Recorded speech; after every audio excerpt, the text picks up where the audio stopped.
ಇಷ್ಟು ದೊಡ್ಡ ಮೊತ್ತವನ್ನ ಅನುಮೋದನೆಯನ್ನ ಕೊಡ್ಲಿಕ್ಕೆ ಆಗಲ್ಲ ಅಂತ ಹೇಳುವಾಗ ನಾನು ಮತ್ತು ಸುಧೀರ್ ಶೆಟ್ಟಿ ಅವರು ಆ ಭಾಗದ ಒಂದು 25 ನಿವಾಸಿಗಳು ಅವರನ್ನ ಕರ್ಕೊಂಡು ಹೋಗಿ ಜಿಲ್ಲಾಧಿಕಾರಿಗಳ ಗಮನ ತಕೊಂಡು ಜಿಲ್ಲಾಧಿಕಾರಿಗಳು ನಮ್ಮ ಸಮ್ಮುಖದಲ್ಲಿ 2 ಫೈಲಿನ ದಸ್ಖತ್ ಹಾಕಿ ಅನುಮೋದನೆಯನ್ನ ಕೊಟ್ಟರು. ಆದ್ರೆ ಇವತ್ತು ದುಃಖ ಏನು ಅಂತ ಕೇಳಿದ್ರೆ ಜಿಲ್ಲಾಧಿಕಾರಿಗಳು ಅನುಮತಿಯನ್ನ ಕೊಟ್ಟು ಇನ್ನು ಕೆಲವೇ ದಿವಸಗಳಲ್ಲಿ ಆ ಕಾಮಗಾರಿಗಳು ಪ್ರಾರಂಭ ಆಗ್ತದೆ ಅಂತ ಹೇಳುವ ಕಾರಣ ಮಂಗಳೂರಿನ ವಿಧಾನ ಪರಿಷತ್ ಸದಸ್ಯರಾಗಿದ್ದಂತ ಐವಾನ್ ಡಿಸೋಜ ಅವರು ಮತ್ತು ಇನ್ನಿತರ ಕಾಂಗ್ರೆಸ್ ನಾಯಕರು ಈ 3,42,00,000 ರೂಪಾಯಿ ವೇದವ್ಯಾಸ ಕಾಮತ್ ಮತ್ತು ಸುಧೀರ್ ಶೆಟ್ಟಿ ಅವರು ಭಾರತೀಯ ಜನತಾ ಪಾರ್ಟಿ ಅವರು ಸ್ಯಾಂಕ್ಷನ್ ಮಾಡಿದ್ದಾರೆ ಅಂತ ಹೇಳುವ ಕಾರಣ ನಾಳೆ ಉಸ್ತುವಾರಿ ಸಚಿವರ ಅಲ್ಲಿ ವಿಶೇಷವಾದಂತ ಇನ್ಸ್ಪೆಕ್ಷನ್ ಸ್ಥಳ ಭೇಟಿಯನ್ನ ಮಾಡಿ ಮಾಧ್ಯಮದವರದ ಮಧ್ಯದಲ್ಲಿ ಅದನ್ನ ನಾನು ಮಾಡಿದ್ದೇನೆ ಅಂತೇಳಿ ತೋರಿಸ್ಕೊಳ್ಳುವಂತ ಪ್ರಯತ್ನಗಳು ಮಾಡ್ತಾರೆ. ಅದಕ್ಕಾಗಿ ದಾಖಲೆ ಸಮೇತ ನಾನು ಮಾಧ್ಯಮದ ಮುಂದೆ ನಿಮಗೆ ಕೊಟ್ಟಿದ್ದೇನೆ, ಎಲ್ಲರಿಗೆ ದಾಖಲೆ ಕೊಟ್ಟಿದ್ದೇನೆ. ಅದರ ಪ್ರಿಂಟಿಂಗ್ ಪೇಪರ್ ದಾಖಲೆ ಇಲ್ಲಿದೆ, ಅನುಮೋದನೆ ಆದದಿದೆ. ಡಿಸಿ ಅವರ ಹತ್ರ ನಾನು ಮತ್ತು ಸುಧೀರ್ ಶೆಟ್ಟಿ ಮತ್ತು ಆ ಭಾಗದ 25 ಜನರು, ಅಲ್ಲಿಯ ಮುಖಂಡರು, ಅಲ್ಲಿಯ ನಾಗರಿಕರನ್ನ ಕರ್ಕೊಂಡೋಗಿ ಜಿಲ್ಲಾಧಿಕಾರಿಗಳ ಹತ್ರ ದಸ್ಖತ್ ಹಾಕಿದೆ. ಅವತ್ತೇ ನಾನು ಮಾತಾಡಿ ಮೀಟಿಂಗ್ ಆದ ನಂತರ ಮಹಾನಗರ ಪಾಲಿಕೆಗೆ ಜಿಲ್ಲಾಧಿಕಾರಿಗಳು ಬಂದಂತ ಸಮಯದಲ್ಲಿ ಆ 2 ಫೈಲ್ ತನ್ನಿ ಅಂತೇಳಿ ಜಿಲ್ಲಾಧಿಕಾರಿಗಳು ಹೇಳಿ ಅದಕ್ಕೆ ಅನುಮತಿಯನ್ನ ಕೊಡುವಂತ ಕೆಲಸ ಕಾರ್ಯಗಳು ಮಾಡಿದ್ದು ನಾವು. ಆದ್ರೆ ಕಾಮಗಾರಿ ಸ್ಯಾಂಕ್ಷನ್ ಆದ ನಂತರ ನೀವು ಇನ್ಸ್ಪೆಕ್ಷನ್ ಮಾಡುವಂತ ಅವಶ್ಯಕತೆ ಏನಿದೆ? ಅಂದ್ರೆ ನಾಳೆ ಎಲ್ಲ ಮಾಧ್ಯಮದರು, ಅದಕ್ಕಾಗಿ ನಾನು ಮಾಧ್ಯಮ ಹತ್ರ ಹೇಳಲಿಕ್ಕೆ ಬಯಸ್ತೇನೆ, ಈ ಹಿಂದೆ ನಾನು ಈ ರೀತಿಯ ಕಾಮಗಾರಿಗಳು ತುಂಬಾ ಮಾಡ್ತಾ ಹೋದ್ರು ಎಲ್ಲ ಮಾಧ್ಯಮದ ಮುಂದೆ ಹೇಳುವಷ್ಟು ಪುರ್ಸೊತ್ತಿರ್ಲಿಲ್ಲ ಅಥವಾ ಔಚಿತ್ಯ ಇಲ್ಲ ಅಂತೇಳಿ ಭಾವಿಸಿದ್ದೇನೆ. ಆದ್ರೆ ಇವತ್ತು ಗೊತ್ತಾಗಿದೆ, ಯಾರೋ ಮಾಡಿದ ಕಾರ್ಯವನ್ನ ನಾವು ಮಾಡಿದ್ದೇವೆ ಅಂತೇಳಿ ಒಂದು ತೋರಿಸ್ಕೊಡ್ಬೇಕು ಅಂತ ಹೇಳೋ ಕಾರಣ ಇವತ್ತು ಆ 3,42,00,000 ರೂಪಾಯಿ 16/2/2022 ಆದೇಶ ಹೊರಗಡೆ ಬಂದು ಈ ವೆಟ್ವೆಲ್ ನಿಂದ ಕುದ್ರೋಳಿ ವೆಟ್ವೆಲ್ಗೆ ಸಂಪರ್ಕಿಸುವ 450 MA ವ್ಯಾಸದ ಪಂಪಿಂಗ್ ಕೊಳವೆಯನ್ನ ಕೊಡಿಯಲ್ಗುತ್ತು ವೆಟ್ವೆಲ್ ನಿಂದ ಹಾಲ್ಮಾರ್ಕ್ ಅಪಾರ್ಟ್ಮೆಂಟ್ ಆಗಿ ಅದನ್ನ ವ್ಯಾಸ 600 MA ವ್ಯಾಸ ಕೊಳವೆಯನ್ನ ಬದಲಾಯಿಸುವ ಬಗ್ಗೆ ಸುಮಾರು 3,42,00,000 ರೂಪಾಯಿ ಅನುಮೋದನೆಯನ್ನು ನೀಡಿರುತ್ತಾರೆ. ಅದರ ಸಂಪೂರ್ಣ ದಾಖಲೆ ಪ್ರತಿ ಇಲ್ಲಿದೆ. ಆದ್ರೆ ನಾಳೆ ಅವರು ಇನ್ಸ್ಪೆಕ್ಷನ್ ಮಾಡಿ ಮಾಧ್ಯಮದವರನ್ನು ಕರೀತಾರೆ. ಅವಾಗ ಮಾಧ್ಯಮದವರು ದಯವಿಟ್ಟು ವೇದವ್ಯಾಸ ಕಾಮತ್ ಈಗಾಗಲೇ ನೀವು ನಿಮ್ಮ ಟೂರ್ ಪ್ರೋಗ್ರಾಮ್ ಬರುವ ಮುಂಚೆನೆ ಪತ್ರಿಕಾಗೋಷ್ಠಿಯಲ್ಲಿ ದಾಖಲೆಗಳನ್ನು ತೋರಿಸಿದ್ದಾರೆ. ಹಾಗಿರುವಾಗ ನೀವು ಟೂರ್ ಪ್ಲಾನ್ ಅನ್ನ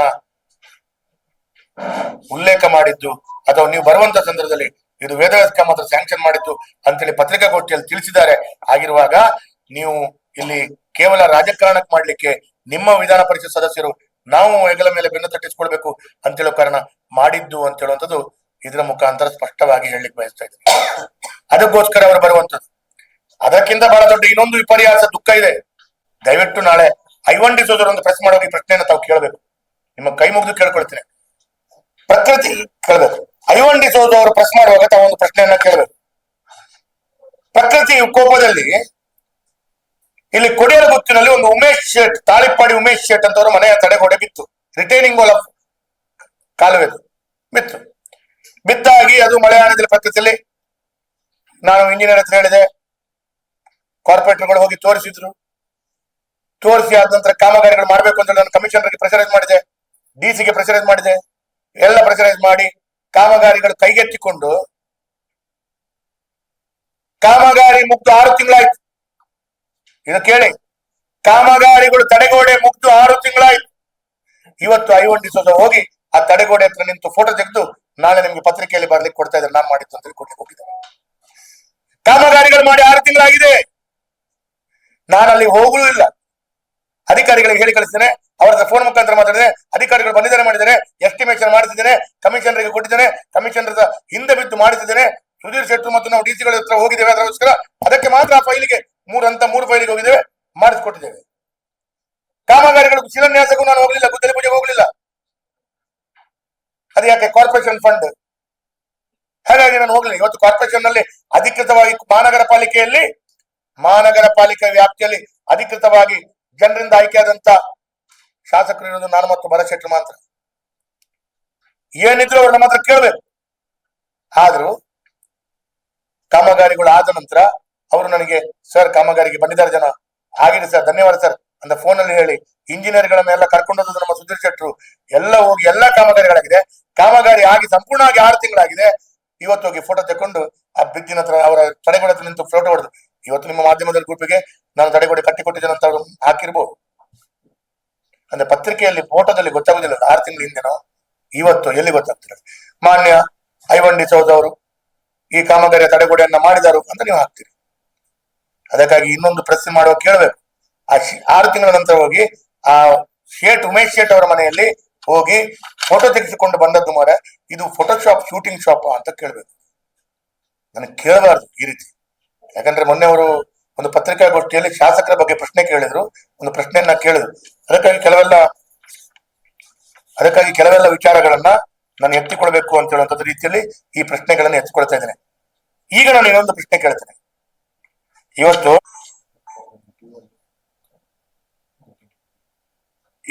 ಈ ಬ್ರಿಡ್ಜಿನ ಕಾಮಗಾರಿಗಳನ್ನು ಅತಿ ಶೀಘ್ರದಲ್ಲಿ ಎತ್ತಿಕೊಂಡು ಕೊಡಿಯಾರ ಗುತ್ತಿನ ಆ ಒಂದು ಬಂದಂತ 25 ಜನರು ಮತ್ತು ನಾವೆಲ್ಲರೂ ಸ್ಯಾಂಕ್ಷನ್ ಮಾಡಿದವರು ಕಿವಿಗೆ ಕಣ್ಣಿಗೆ ಕೇಳಿ ಅವರ ವಾಟ್ಸ್ಆಪ್ ಗ್ರೂಪ್ ನಲ್ಲಿ 250 ಜನ ಇದರ ಕೊಡಿಯಾರ ಗುತ್ತು ಊರಿನಲ್ಲಿ ವೇದವ್ಯಾಸ ಕಾಮತ್ರಿಗೆ, ಸುಧೀರ್ ಶೆಟ್ಟಿಗೆ, ಬಿಜೆಪಿಗೆ ಧನ್ಯವಾದ ಹಾಕಿದ್ದು ಸ್ಕ್ರೀನ್ ಶಾಟ್ ಕೊಡ್ತೇನೆ ನಾನು. ನಾಳೆ ಇವರು ಇನ್ಸ್ಪೆಕ್ಷನ್ ಮಾಡ್ಬೇಕಂದ್ರೆ ಆಡಳಿತದ ಅಧಿಕಾರಿಗಳು, ನಾನು ಆಡಳಿತದಿದ್ದೇನೆ, ನಮ್ಮ ಸರ್ಕಾರ ಇದೆ. ಹಾಗಾಗಿ ಈ ರೀತಿಯ ಕೆಲಸ ಕಾರ್ಯಗಳನ್ನು ಮಾಡುವಂತದನ್ನ ನಾವು ನಿಮ್ಮ ಈ ಪ್ರಚಾರವನ್ನ ಜನರು ನಂಬಲ್ಲ.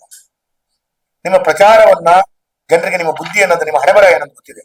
ಹಾಗಾಗಿ ಇನ್ನೊಂದು ಈ ತಾಳಿಪಾಡಿ ಉಮೇಶ್ ಶೇಟ್ ಅವರ ಮನೆಯ ಬಳಿ ತಡೆಗೋಡೆಯ ಬಗ್ಗೆ ಆದಂತ ವಿಚಾರಗಳು ನಿಮ್ಗೆ ಹೇಳಿದೆ. ಈಗ ನಾನು ಕೊನೆಯದಾಗಿ ಒಂದು ಪ್ರಶ್ನೆ ಕೇಳ್ತೇನೆ. ಮೊನ್ನೆ ಐವನ್ ಡಿಸೋಜ ಅವರು ಕಾಮತ್ರು ಈಗ ಗುದ್ಲಿ ಪೂಜೆಯನ್ನ ಮಾಡ್ತಾ ಇದ್ದಾರೆ. ವೇದವ್ಯಾಸ ಕಾಮತ್ರು ಗುದ್ಲಿ ಪೂಜೆಯನ್ನ ಮಾಡ್ತಾ ಇದ್ದಾರೆ. ವೇದವ್ಯಾಸ ಕಾಮತ್ರಿಗೆ ಗುದ್ಲಿ ಪೂಜೆ ಮಾಡ್ಲಿಕ್ಕೆ ಎಲ್ಲಿಂದ ಹಣ ಬಂತು? ನಮ್ಮ ಸರ್ಕಾರದಿಂದ ಹಣ ಬಂತು ಹೇಳ್ತಾರಲ್ಲ. ನಾನು ಒಂದು ಪ್ರಶ್ನೆಯನ್ನ ಕೇಳ್ತೇನೆ. ಯಾವುದೇ ಸರ್ಕಾರಗಳಿರಲಿ, ಕಾಂಗ್ರೆಸ್ ಸರ್ಕಾರ ಇರಲಿ, ಬಿಜೆಪಿ ಸರ್ಕಾರ ಇರಲಿ, ಜೆಡಿಎಸ್ ಸರ್ಕಾರ, ಯಾವುದೇ ಪಾರ್ಟಿಯ ಶಾಸಕನಿರಲಿ, ಎವ್ರಿ ಇಯರ್ 2 ಕೋಟಿ ರೂಪಾಯಿ MLA ಗ್ರಾಂಟ್ಗಳು ಬರುತ್ತೆ.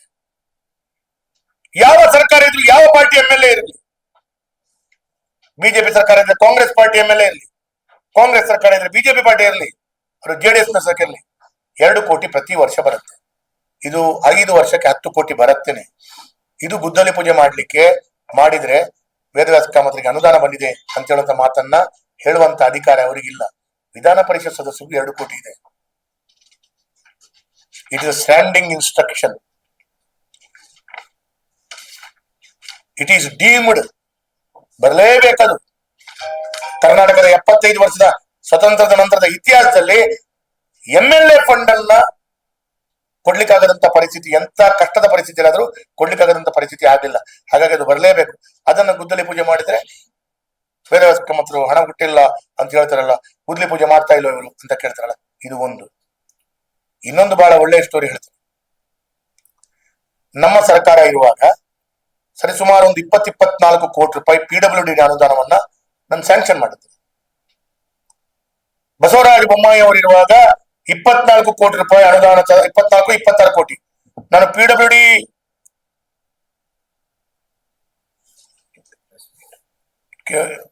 ಕೇಳಿ PWD ಅನುದಾನವನ್ನ 24 ಕೋಟಿ ರೂಪಾಯಿ ನನ್ನ ಸರ್ಕಾರ ಇರುವಾಗ. ಮೊದಲನೇದಾಗಿ ತಿಳ್ಕೊಳ್ಳಿ, ಮಂಗಳೂರಿನ ಜನತೆಗೆ ಹೇಳ್ತೇನೆ, ಮಾಧ್ಯಮದವರಿಗೆ ಹೇಳ್ತೇನೆ, ನಗರ ಭಾಗದ ಶಾಸಕರಿಗೆ, ಮಹಾನಗರ ಪಾಲಿಕೆ ವ್ಯಾಪ್ತಿಯ ಶಾಸಕರಿಗೆ PWD ಅನುದಾನ ಬರುವುದೇ ಇಲ್ಲ. ಇದು ಎಲ್ಲವೂ ನಗರಾಭಿವೃದ್ಧಿ ಇಲಾಖೆಗೆ ಸಂಬಂಧಪಟ್ಟ ಜಾಗ ಆದ ಕಾರಣ ನಗರಾಭಿವೃದ್ಧಿ ಇಲಾಖೆಯವರೇ ಹಣ ಕೊಡಬೇಕು. ಇಲ್ಲಿ ಮಂಗಳೂರಿನ ನಗರದೊಳಗಡೆ ಒಂದೇ ಒಂದು ರಸ್ತೆ PWD ಇಲ್ಲದ ಕಾರಣ, PWD ರಸ್ತೆಗಳು ಇಲ್ಲದ ಕಾರಣ PWD ಅನುದಾನ ಬರೋದಿಲ್ಲ. ಆದ್ರೆ ನಮ್ಮ ಸರ್ಕಾರ ಇರುವಾಗ 150 ಕೋಟಿಗೂ ಹೆಚ್ಚಿನ PWD ಅನುದಾನವನ್ನ ನಗರ ಭಾಗಕ್ಕೆ ಸ್ಯಾಂಕ್ಷನ್ ಮಾಡಿಸ್ಕೊಂಡಿದ್ದೇನೆ. That is one time development ಅಂತ ಹೇಳುವಂತ ಆಧಾರದಲ್ಲಿ. ಬಿಕಾಸ್ ನ್ಯಾಷನಲ್ ಹೈವೇ ರಸ್ತೆ ಮಾಡ್ತಾರೆ, PWD ರಸ್ತೆ ಮಾಡ್ತಾರೆ, ಇನ್ನಿತರ ಇಲಾಖೆಯವರು ಅವರವರ ರಸ್ತೆಯನ್ನ ಜಿಲ್ಲಾ ಪಂಚಾಯತ್ ರಸ್ತೆ ಮಾಡ್ತಾರೆ. ಹಾಗೆ ಅವರವರ ರಸ್ತೆಯನ್ನು ಅವರವರೇ ಮಾಡ್ಬೇಕು, ನಗರ ಪಾಲಿಕೆ ರಸ್ತೆಯನ್ನು ನಗರ ಪಾಲಿಕೆಯವರೇ ಮಾಡ್ಬೇಕು. ಆದ್ರೆ ಒನ್ ಟೈಮ್ ಇನ್ವೆಸ್ಟ್ಮೆಂಟ್ ಗೆ ಕೊಡಿಯಂತ ಸರಿಸುಮಾರು 150 ಕೋಟಿಗೂ ಹೆಚ್ಚಿನ ಅನುದಾನವನ್ನ ನಮ್ಮ ಸರ್ಕಾರ ಇರುವಾಗ ಬೊಮ್ಮಾಯಿ ಮತ್ತು ಯಡಿಯೂರಪ್ಪ ಇರುವಾಗ ಸ್ಯಾಂಕ್ಷನ್ ಮಾಡಿದೆ. ಅದರಲ್ಲಿ ಒಂದು 24-25 ಕೋಟಿ ರೂಪಾಯಿ ಕಾಮಗಾರಿ ಹತ್ರ ನನಗೆ ಟೆಂಡರ್ ಆಗಿ ಸಂಪೂರ್ಣ ಆಗುವಾಗ ಇಲೆಕ್ಷನ್ ಅನೌನ್ಸ್ ಆಯಿತು. ಇಲೆಕ್ಷನ್ ಆದ ಸಂದರ್ಭದಲ್ಲಿ ಆ ಕಾಮಗಾರಿಗಳು ಕೈಗೆತ್ತಿಕೊಳ್ಳಿಕ್ಕೆ ಆಗಲಿಲ್ಲ. ತದನಂತರ ನಮ್ಮ ಸರ್ಕಾರ ಹೋಯಿತು, ಹೊಸ ಸರ್ಕಾರ ಕಾಂಗ್ರೆಸ್ ಬಂತು, ಸಿದ್ದರಾಮಯ್ಯ ಮುಖ್ಯಮಂತ್ರಿ. ಸಿದ್ದರಾಮಯ್ಯ ಮುಖ್ಯಮಂತ್ರಿ ಆಗಿ ಕೊಟ್ಟಂತ ಪ್ರಥಮ ಆದೇಶ ಏನಂತ ಕೇಳಿದ್ರೆ, ಭಾರತೀಯ ಜನತಾ ಪಾರ್ಟಿ ಆದೇಶ ಇರುವ ಸರ್ಕಾರ ಇರುವಾಗ ಯಾವೆಲ್ಲ ಕಾಮಗಾರಿಗಳ ಆದೇಶ ಕೊಟ್ಟಿದೆ ಅದನ್ನ ತಡೆ ಹಿಡಿಯಲಾಗಿದೆ ಅಂತೇಳಿ ಆದೇಶ ಕೊಟ್ಟರು. ಅವಾಗ ಈ 24-25 ಕೋಟಿ ಕಾಮಗಾರಿಗಳು ತಡೆ ಹಿಡಿಯಲಾಗಿತ್ತು. ಅವತ್ತು ಫೈನಾನ್ಸ್ ಡಿಪಾರ್ಟ್ಮೆಂಟ್ ನ ಅನುಮತಿ ತಗೊಂಡು ಸ್ಯಾಂಕ್ಷನ್ ಮಾಡಿದಂತ 24-25 ಕೋಟಿಯ ಕಾಮಗಾರಿಗಳನ್ನು ತಡೆ ಹಿಡಿದ್ರು. ಅವಾಗ 24-25 ಕಾಮಗಾರಿಗಳಿಗೆ ಕೂಡ ನಾನು ಗುದ್ದಲಿ ಪೂಜೆ ಮಾಡಿ ಆಗಿತ್ತು, ಶಿಲಾನ್ಯಾಸ ಮಾಡಿ ಆಗಿತ್ತು. ಅದ್ರ ಎಲ್ಲಾ ಫೋಟೋ, ಎಲ್ಲಾ ದಾಖಲೆ PWD ಇಲಾಖೆಯ ಇಂಜಿನಿಯರ್ಗಳೊಂದಿಗೆ ನಾನು ಸತೀಶ್ ಜಾರಕಿಹೊಳಿ ಅವರ ಮಂತ್ರಿಗಳ ಹತ್ರ ಹೋದೆ. ಸರ್, ಗುದ್ದಲಿ ಪೂಜೆ ಆಗೋದಾಗಿತ್ತು ನೋಡಿ ಸರ್. ಗುದ್ದಲಿ ಪೂಜೆ ಆದ ನಂತರ ನೀವು ನಿಲ್ಲಿಸಿದ್ರೆ ನೀವೊಂದು ಬಹಳ ದೊಡ್ಡ ರೀತಿಯ ನಾಯಕರು, ನಿಮ್ಮ ಒಂದು ಹೆಸರಿಗೆ ಒಳ್ಳೆಯ ಹೆಸರು ಬರಲ್ಲ. ನೀವು ಗುದ್ದಲಿ ಪೂಜೆ ಆದ ಕಾಮಗಾರಿ ನಿಲ್ಲಿಸಬಾರ್ದು ಸರ್. ಅವರು ತಕ್ಷಣ ಅಧಿಕಾರಿಗಳಿಗೆ ಕರೆದು ಕೇಳಿದ್ರು, ಗುದ್ದಲಿ ಪೂಜೆ ಆಗಿದೇನ್ರಿ ಅಂತ. ಹೌದು ಅಂತ ಹೇಳಿ. ಯಾವಾಗ ಅಂತ ಕೇಳಬೇಕು ಅಂತ ಹೇಳಿದ್ರೆ, ಸತೀಶ್ ಜಾರಕಿಹೊಳಿ ಮಂಗಳೂರಿಗೆ ಬಂದಾಗ ಜಿಲ್ಲಾಧಿಕಾರಿಗಳ ಕಚೇರಿಯಲ್ಲಿ ಸಭೆ ಆಗಿತ್ತು. ಆ ಸಭೆಯಲ್ಲಿ SC ಸೆಕ್ರೆಟರಿ, ಕೆಳ ಹಂತದ ಎಲ್ಲ ಅಧಿಕಾರಿಗಳು ಆಗಿದೇನ್ರಿ ವೇದವ್ಯಾಸ ಮಠದ ಕಾಮಗಾರಿ ಅಂತ ಕೇಳಿದ್ರು. ಆಗಿದೆ. ಹಾಗಾದ್ರೆ ಇದಕ್ಕೆ ರೆಕಮೆಂಡ್ ಮಾಡಿ ನಾಳೆ ಲೆಟರ್ ಕೊಡಿ, ಅನುಮೋದನೆ ಕೊಡ್ತೇನೆ. ಕಾಮತ್ರ you don't worry, I will give the order. ನೀವು ಗುದ್ದಲಿ ಪೂಜೆ ಮಾಡಿದಂತ ನಿಲ್ಲಿಸಬಾರ್ದು. ಅದು ಈ ಹಿಂದೆ ಆರ್ಡರ್ ಕೊಟ್ಟ ನಿಲ್ಲಿಸಿದೆ ಅಂತ ಹೇಳಿದ್ರೆ ನಮ್ ಸರ್ಕಾರದ ಸರಿ ಇಲ್ಲ, ಅದು ತಪ್ಪು ಅಂತ ಹೇಳಿ ಭಾವನೆ ಹೇಳ್ತೇನೆ, ಕೊಡಿಸ್ತೇನೆ ಅಂತ ಹೇಳಿದ್ರು. ಸತೀಶ್ ಜಾರಕಿಹೊಳಿ ಧನ್ಯವಾದ ಕೊಡ್ತೇನೆ.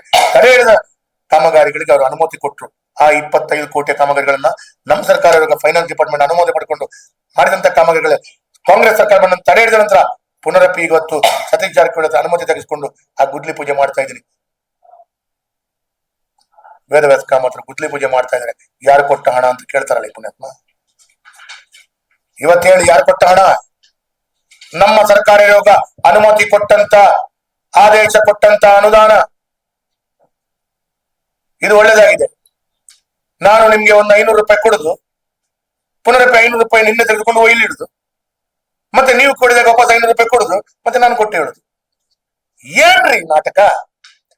ಅಂತ ನಾಟಕ ಮಾಡಿದ ತಕ್ಷಣ ಆ ಕಾಮಗಾರಿಗಳನ್ನ ಅನುಮೋದನೆ ತಕೊಂಡು ಮಾಡಿದಂತ ಕಾಮಗಾರಿಗಳಿಗೆ ಗುದ್ದಲಿ ಪೂಜೆ ಮಾಡ್ತಾ ಇದ್ದೇನೆ.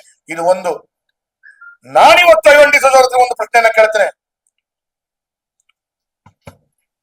ಕಳೆದ 2.5 ವರ್ಷಗಳಲ್ಲಿ ಬಿಜೆಪಿ ಸರ್ಕಾರದ ಈ ಹಿಂದೆ ಮಾಡಿದಂತ ಕಾಮಗಾರಿಗಳ ಅನುಮೋದನೆ ಕೊಟ್ಟಂತ ಕಾಮಗಾರಿಗಳ ಅನುಷ್ಠಾನ ಬಿಟ್ಟು ನಿಮ್ಮ ಸರ್ಕಾರ 2.5 ವರ್ಷಗಳಲ್ಲಿ ಮಂಗಳೂರಿನಲ್ಲಿ ಯಾವ ಕಾಮಗಾರಿಗಳಿಗೆ ನಿಮ್ಮ ಸರ್ಕಾರನೇ ಅನುಮೋದನೆ ಕೊಟ್ಟು ನೀವು ಪ್ರಾರಂಭ ಮಾಡಿದಂತ ಕಾಮಗಾರಿಗಳ ಲಿಸ್ಟ್ ಕೊಡಿ.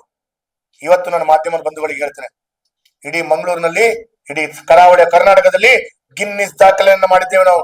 ಒಂದೇ ದಿವಸ 83 ಕಾಮಗಾರಿಗಳಿಗೆ ಗುದ್ದಲಿ ಪೂಜೆ ಮಂಗಳೂರಿನಲ್ಲಿ ನಾನು ಮಾಡಿದ್ದೇನೆ. 83 ಕಡೆಗಳಲ್ಲಿ ಗುದ್ದಲಿ ಪೂಜೆ. ಇದು ನಮ್ಮ ಸರ್ಕಾರ ತಾಕತ್ತು, ನಾವು ಮಾಡಿದ್ದೇವೆ. ಇವತ್ತು ಎಷ್ಟು ದಿವಸಕ್ಕೆ ಎಷ್ಟು ಗುದ್ದಲಿ ಪೂಜೆ ಆಗ್ತಾ ಇದೆ? ಗುದ್ದಲಿ ಪೂಜೆ ಆಗದ ರೀತಿಯ ಸರಿಸುಮಾರು ಗುದ್ದಲಿ ಪೂಜೆ ಆಗದ ರೀತಿಯಲ್ಲಿ ಅವರು ವ್ಯವಸ್ಥಿತವಾಗಿ ಒಂದೇ ಒಂದು ಅನುದಾನವನ್ನ ಕೊಡಿದೆ. ಮತ್ತು ನನಗೆ ಬಹಳ ದುಃಖ ಆಗತ್ತೆ.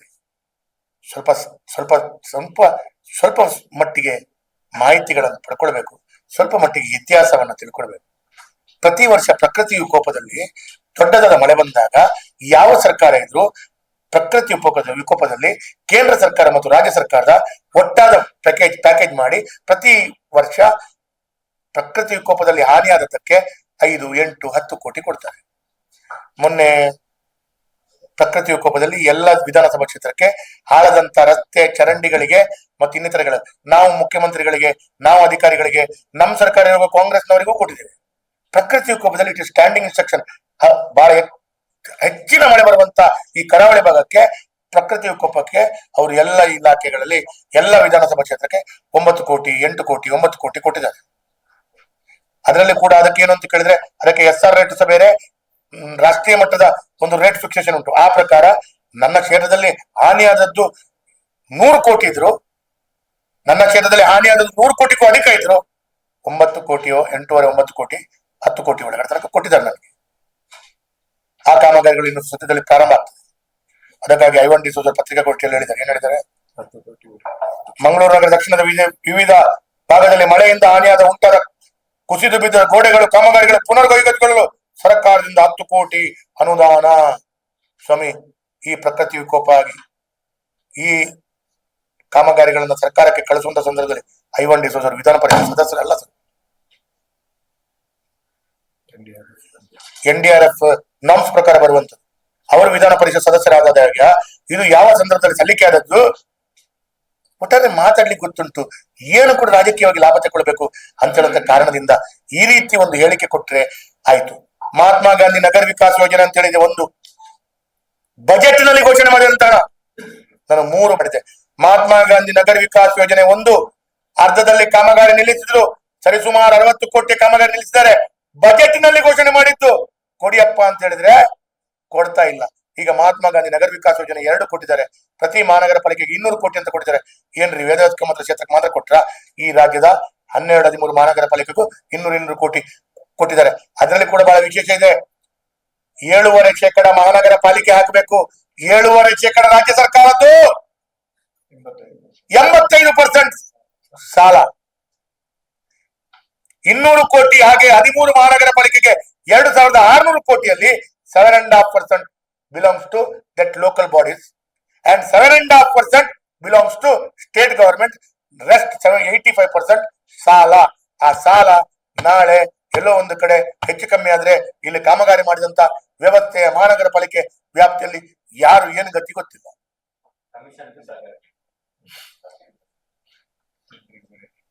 ಇದು ಜನರಿಗೆ ಹೊರೆ ಅಲ್ಲ. ನೀವು 85% ಸಾಲ ತೆಗೆಸಿ ಕಾಮ ಕೊಡಿ. ಇವರು ಮಹಾತ್ಮ ಗಾಂಧಿ ನಗರ ವಿಕಾಸ್ ಯೋಜನೆ 2 ಅಲ್ಲಿ 200 ಕೋಟಿ ನಮ್ಮ ಸರ್ಕಾರ ಕೊಟ್ಟಿದೆ. 85% ಆಫ್ ದ 200 ಕೋಟಿ ಇಟ್ ಇಸ್ ಲೋನ್ ಕಾಂಪೊನೆಂಟ್. ನಾನು ಇದನ್ನ ಈ ಸಂದರ್ಭದಲ್ಲಿ ಹೇಳಲಿಕ್ಕೆ ಬಯಸ್ತೇನೆ. ಇನ್ನೊಂದು ಈಗ ಹೊಸ ಬರ್ತದೆ, ಇದನ್ನ ಸ್ವಲ್ಪ ತೆಕ್ಕೊಳ್ಳಿ. ಯಾಕಂದ್ರೆ ನಾಳೆ ಡೈಲಿ ಇವರ ಹಣೆ ಬರಹನ್ನ ಹೇಳಲಿಕ್ಕೆ ನಮಗೆ ಪತ್ರಿಕಾಗೋಷ್ಠಿ ಮಾಡ್ಲಿಕ್ಕೆ ನಾವು ಬಿಜೆಪಿಯವರು ನಿರಂತರ ಪತ್ರಿಕಾಗೋಷ್ಠಿ ಮಾಡಲ್ಲ.